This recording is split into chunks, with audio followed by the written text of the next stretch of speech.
our great sponsors that power our engine to Tampa and power the engine of Luke Jones back to Camden Yards, where the hot dogs were a little staler at the beginning of the week than they are with the Tampa Rays heading to town, although they were not without their issues on Thursday night, much like the Nashville Predators.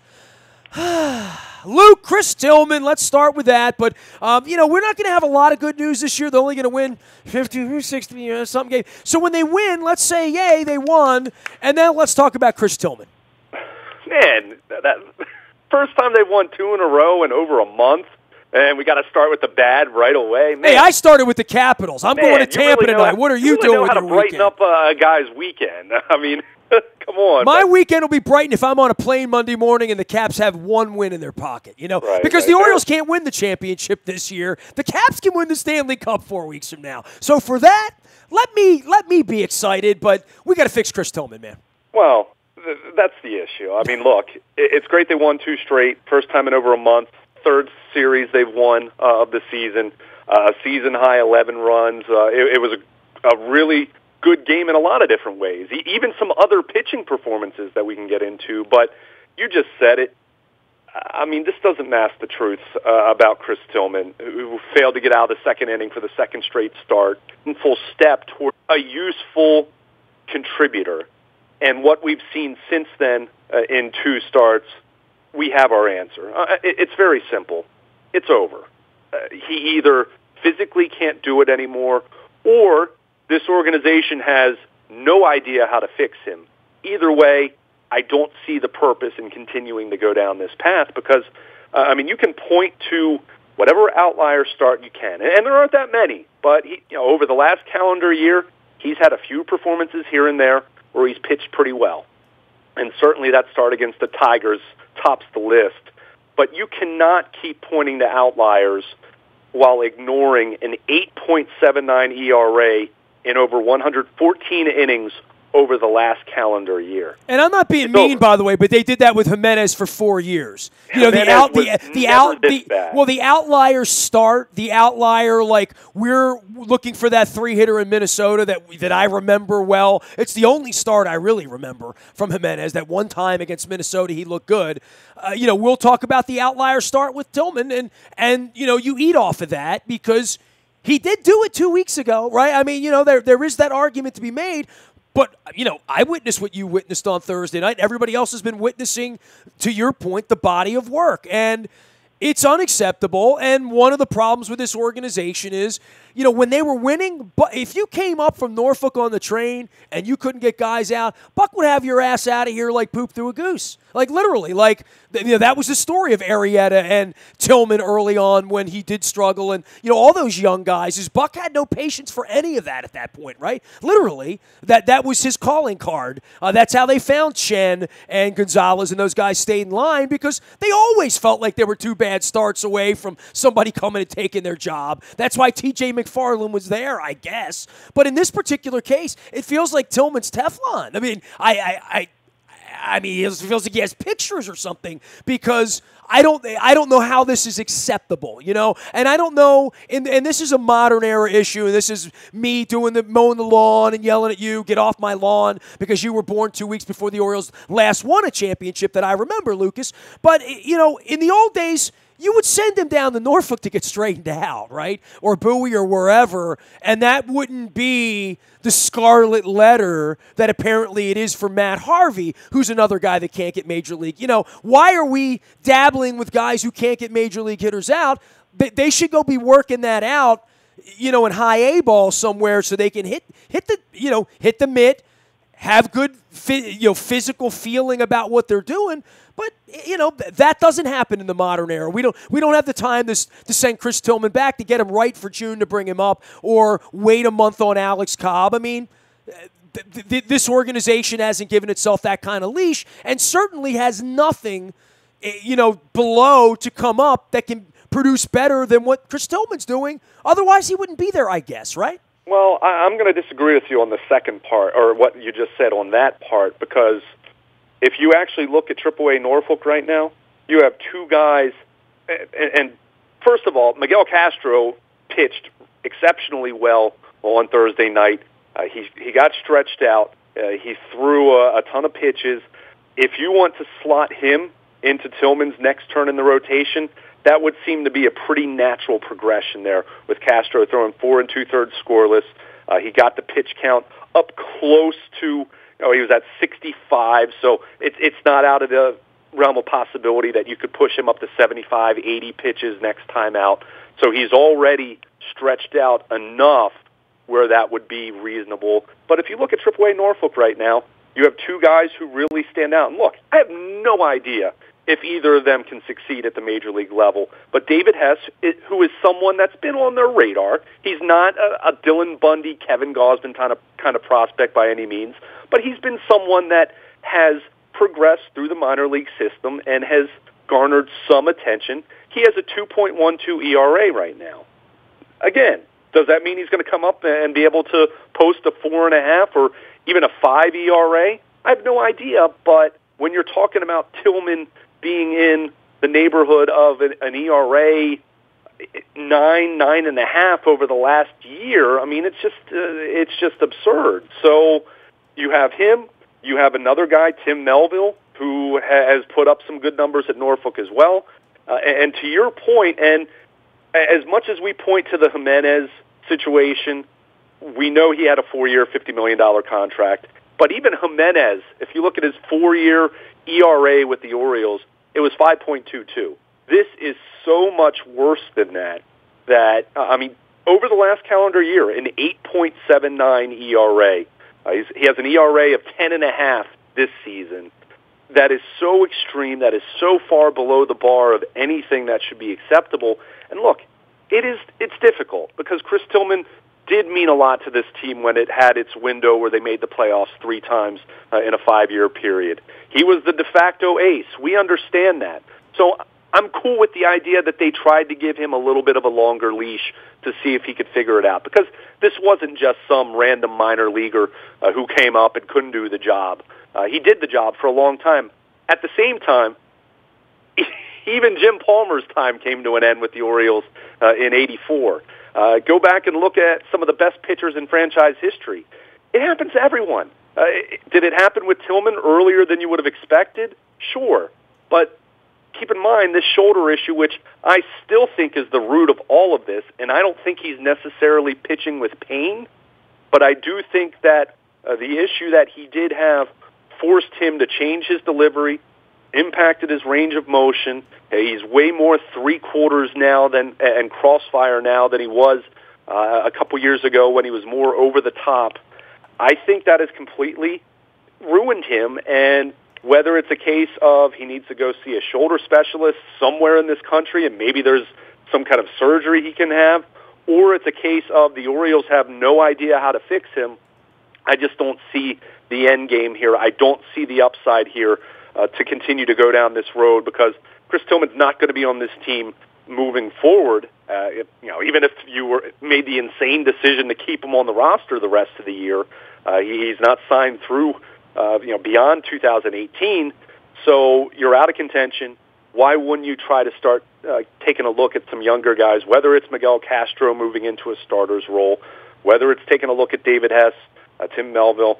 I have no idea if those guys can do the job, but I am pretty confident in saying one of those guys can do markedly better than a 10.5 ERA. I mean, it's nothing personal. I like Chris Tillman a lot, and I do feel for him from a standpoint of, yeah, he did get a $3 million contract this offseason, and yeah, what the heck were the Orioles looking at to give him that? Because when I signed off on that, my assumption was they took a look at him because he was working out in Sarasota, and he looked like the old Chris Tillman again. And you're buying low, and you're hoping you're going to end up getting some good value there. But that aside, I mean, it's just a case of, well, to the fan base, it's a message of we don't care, right? If you continue to do it, yeah, sure. And I don't know that there is a care at this point, but Chris Tillman's not going to be part of any winning Orioles baseball in the future, and right. I guess they just like him that much. I mean, this is a real example of Buck going, And I guess it's Buck. I mean, with this organization, I don't know where the accountability lies. And Buck would say that'd be on me, that'd be on all of us, that'd be on all of us. And every night they're, but where does the account? Wait, who's checking off on this? I mean, literally, is Brady Anderson, Dan Duquette, Buck Showalter, pitching coach, the whole organization getting together, and saying, this is our best shot tonight to win a baseball game or to resurrect a career. I don't know what's going into this in the offseason. I mean, they started floating this, Luke. I saw the Masson reporters and Molesky and Rock, who were on the payroll, floating this last August. I mean, I watched it all last summer, and it got floated last August, and nothing happened, and then he happened, and then they go spending all this other money on pitching, and now here we are in the middle of May, the season's over, and it's been, it's not his fault the season's over, right? Like, I mean, at least we like to blame a lot of things on Jimenez, but, I mean, at least this whole thing outside of Machado has been such a stinking, smelling turd that it's, Tillman's just today's scapegoat, but it is a real sign and a real thing we could point at and say, where is your bar? What are you thinking about winning baseball games?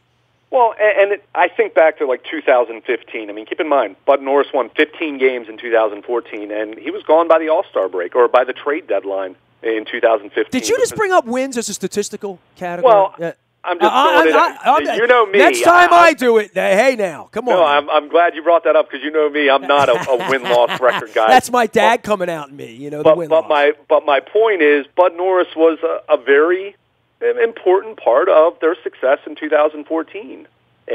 But beyond that, he didn't have as long of a track record. I'll say this: he was making more money than what Tillman is making in 2018. I think he was making, I want to say his salary that year, last year of arbitration for him was, I want to say $8.5 million off the top of my head. Tillman's at $3 million with incentives. So, at this point, if you move on from him, you're on the hook for what, $2.5-ish million? I mean, somewhere in that neighborhood. So, they've eaten contracts like that, even over the last couple years. But I just don't see any point in continuing to go down this road. And I feel for Tillman from a standpoint of this guy got hurt going into his contract year. And that's a shame because he probably would have been a guy who commanded a 4-year, $50 or $55 million contract or 4-year, $60 million contract. If you would just base it off what he had done from 2012 through 2016. But so I feel for him from that standpoint. He didn't get a chance to really cash in the way that a lot of pitchers of his ilk would have been able to.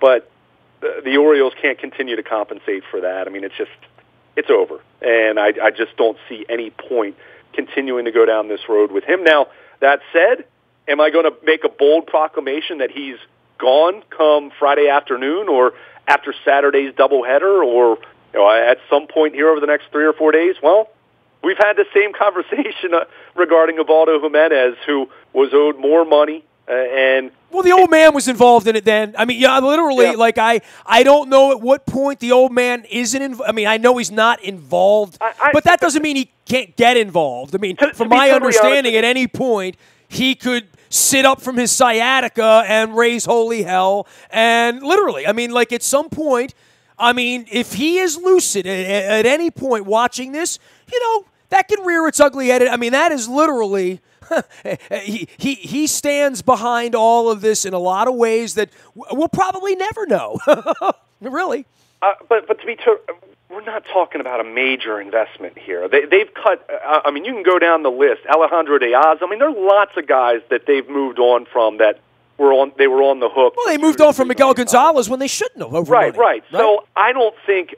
I mean, even if Peter is involved at this point, I don't think this is the kind of decision that has to go past his desk, right? Yeah, would even be pushing the Jimenez thing was definitely about his desk. Sure. And by the way, whatever they do with Chris Davis, whatever they're going to do with Chris Davis, if the old man has his eyes open and his mind bright, that there's no way they're going to throw him out and owe him $130 million with that while the old man's lucid. That's my opinion over 25 years, and it's kind of sick that we have to sit here and discuss it in those terms, but I mean, that is the reality. Have $130 million into a guy who can't play anymore. You know it, I know it. We're talking about Tillman about it like that today. That's pretty much where we are on him. But he hit a home run the other night. So, for that, he might hit 3 more this weekend, and that's why they're doing this. And I promise you, if Peter is around or there, Chris Tillman's going nowhere being owed $130 million. They'll have him tearing tickets and serving coffee. Like, literally. I mean, that's who Peter is. I mean, well, I've witnessed this. He's got a general manager he wouldn't let go. But that said, that's going to be most owners in baseball, beyond maybe the Red Sox, the Yankees, the Dodgers. Who said to Pedro Sandoval, you're fat, get out of here, right? Carried Ryan Howard to the conclusion, to the very end, and it was very clear over the last 2 to 3 years of his career that he was finished. So, and the Yankees carried on with Teixeira and A-Rod, right? So that's, when you're talking about a contract of that length and that amount, that's most owners in the league are going to push back for a considerable amount of time before you might potentially pull the trigger. All I'm saying, and this is at the heart of it, at 50,000 feet, if Peter isn't around anymore or in that way, in any way, and will never be around again, and that's something else that I don't know the answer to, then it is a different person making that decision. Sure. Right? Then it is Brady Anderson just saying, look, it's a sunk cost, right? I mean, well, I've talked about the economic sunk cost is the economic term on it, and maybe John Angelos would say, Chris, go away for a little while, come back in a little while, we'll collect the money, whatever that thing would happen, it probably is going to be a kinder, gentler version of that, honestly, with John Angelos and Brady Anderson than it would be with Peter. So, so that's why I'm saying that, because who is making that decision is really, really important, and it's going to be different. If it were you or me, it would be different. Even if it were you and me as Dan Duquette and Peter Angelos, and we like each other, and we have kumbaya, and we make good decisions. This is a really tough decision on Chris Davis, but it is a sunk cost, and at some point it's going to look that way, and at some point, whomever the Brady Anderson or Peter Angelos, but if it were Peter, it would never be sunk. I promise you that, because Peter being who Peter is, he would make Chris Davis come and take fungos and put him at the end of the bench for 5 years, because that's who Peter is. Right. But Brady won't be that way. If I were the owner, I wouldn't cut Chris Davis right now. I wouldn't either. I just wouldn't. I would be. I wouldn't have signed him. Well, and let's start with that. But at the same time, we can't use revisionist history here and say that you and I were sitting here talking and saying that was the worst signing and it's going to be a disaster. No, we talked about the potential drawbacks, but we also were commending the organization for, no matter what the methodology was, making that kind of a long-term dramatic investment in a player that they had never done to that point. So I think we have to be fair to at least acknowledge that, while also acknowledging that, I think, I wrote it at the time that I anticipated the last couple of years would be really rough. I didn't think we'd be talking about this in year 3 of it. But I thought the Glenn Davis trade was a good idea. I thought Jimenez was a mistake. I think it's important to be fair to that degree. But that's why this Chris Tillman thing. Look, it's tough. Everyone likes Chris. He's worked hard. He hasn't complained. He hasn't made excuses. He's grinded trying to figure this out, but it's not happening. It's over. And I think you're finally at a point which last year may not have been the case when you look at what the ERAs were at AAA Norfolk. I think they do have some alternatives here that warrant consideration. And what's the worst that's going to happen? What, Tim Melville's going to come up and have a 6 ERA? Well, guess what? That's still an improvement from what they've had. So I don't see any reason why you continue to go down this road, because it's a very simple question. Is Chris Tillman going to be a contributor on the next winning baseball team for the Orioles? The answer is an emphatic no. So David Hess might be. I'm guessing probably not, but he might be. So you're at this point now. You're completely out of contention in mid-May when you have a situation where you can part ways with a veteran who is not going to have any trade value. It's not going to have dramatic financial ramifications for you in the way that a $12 million pitcher might. It's time to move on.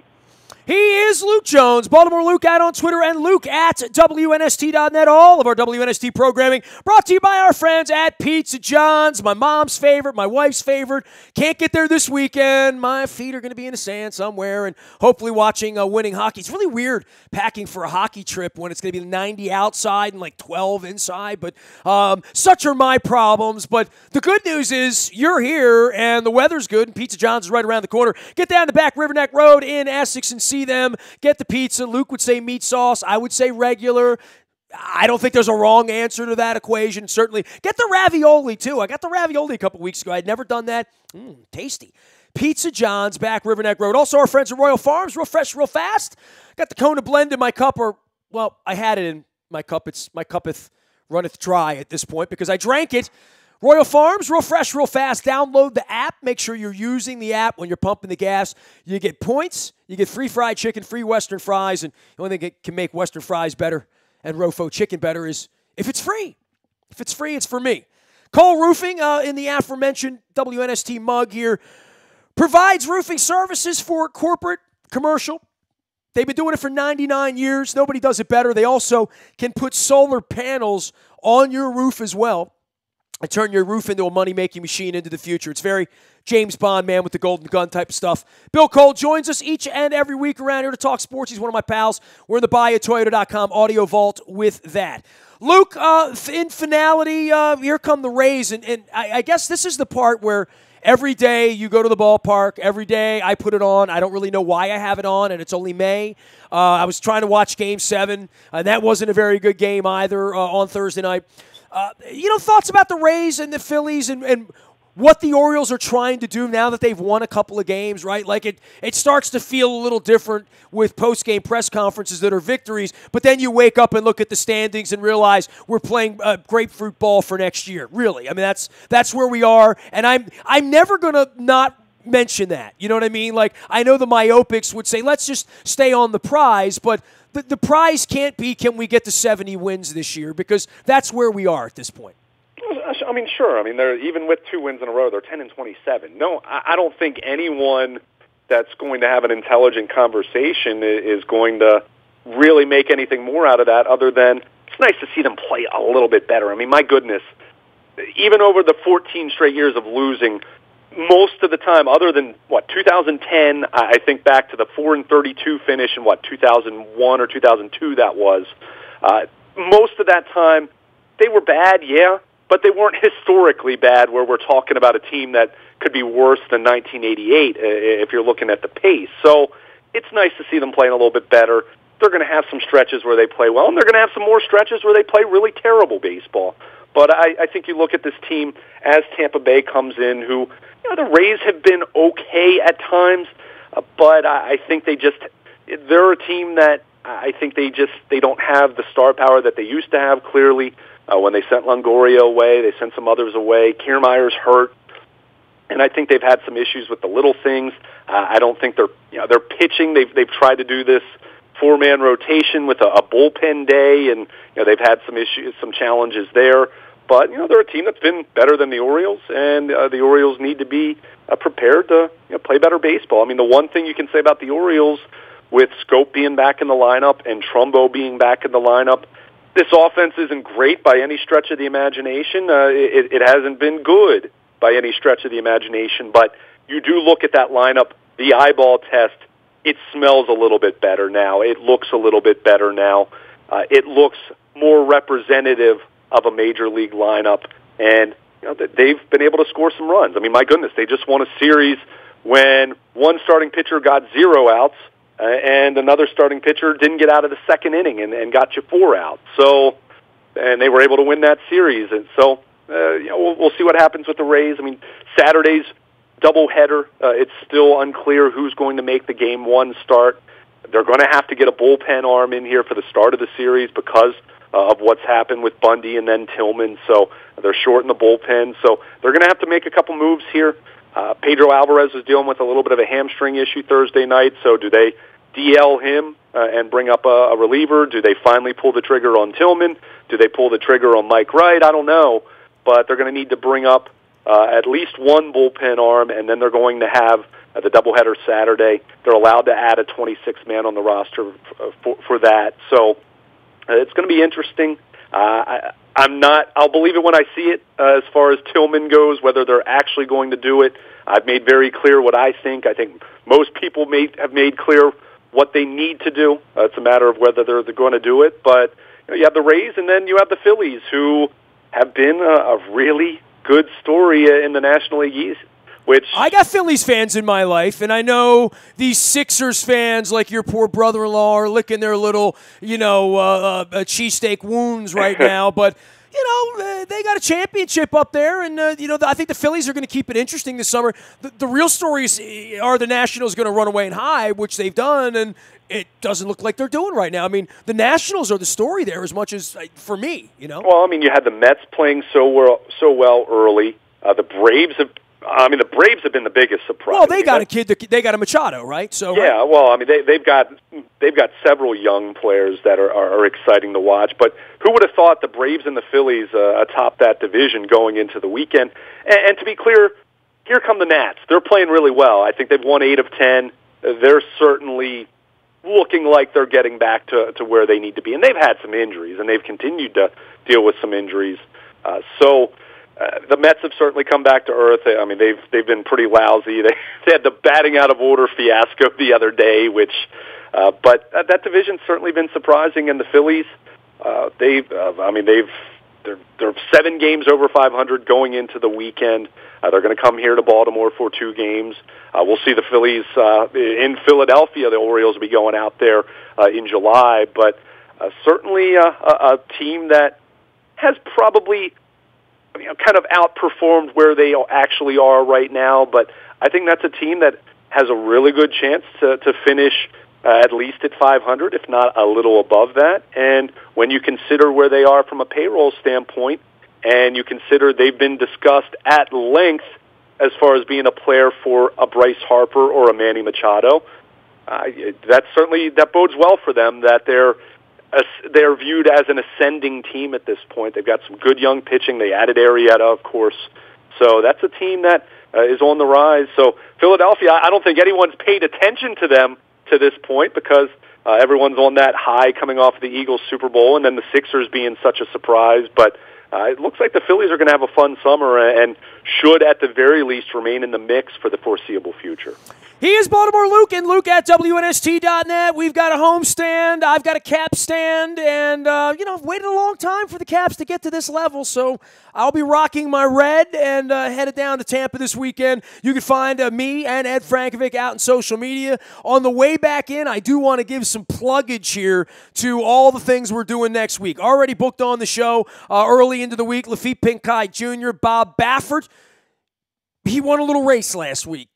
He's coming to town for a little race next week. He'll be with us on Monday. Donna Brothers will be here. Chris McCarron, Marty McGee, all the usual suspects. I'm even going to track down Dick Girardi. It is only with great sadness that I cannot present Clem Florio next week to do horse racing with me. But I will have the spirit of Clem Florio and everyone else that ever touched me, and Charlie Lamb and all the other, Charlie Ekman, all the other great horse racing people, Chris Thomas that I sat in the press box with and learned how not to do things socially. Back in the day. All of our WNST programming brought to you by Howard Bank and a relentless commitment to being the best at everything that they do. There are Howard Bank locations everywhere now. Go to howardbank.com to learn about that. But when you're driving around, you're going to see a Howard Bank, and you're going to say, what's up with Howard Bank? And you're going to say, oh, that's the place Nestor talks about. Let's check that out. Howard Bank and howardbank.com. Helping us present the Be More Positive Community and Charity Series. I would invite you out to the buyatoyota.com audio vault to check that out. On Thursday morning, we spoke with Danielle Tucci, who is trying to get folks that have addiction problems some help. You want to check that out, as well as Mike Schilling, who's doing a big event with Shore Leave in Hunt Valley for all the Trekkies out there. Speaking of Trekkies, our partnership with the Modell Lyric on Wednesday night. That's kind of a cool night because the Caps don't play on Wednesday night, and neither do the Orioles. They play Wednesday afternoon. Wednesday night, William Shatner at the Modell Lyric. I think I'm doing it right? That's right, I think, right? Yeah, that's it. For those of you not watching the YouTube channel or the WNSTV channel, I'm doing the Vulcan thing. But I think I'm doing it right. I did it. I looked it up on the internet, so I know it's right. I've never watched Star Trek. William Shatner Wednesday night. I did watch the Better Late Than Never though. There's some audio and video of Terry Bradshaw back in the day too, from back in Minnesota at the Super Bowl. Speaking of Minnesota, I had to hold a flight to Winnipeg, and no one flies to Winnipeg except like Canadian geese. So I'm going to be driving through Fargo. Go Winnipeg! I need a whiteout in June. I am Nestor. We are WNST.net, AM 1570, and WNST Towson, Baltimore. Got work to do in Tampa. Let's get that done first. I don't want to get ahead of myself. We never stop talking Baltimore sports.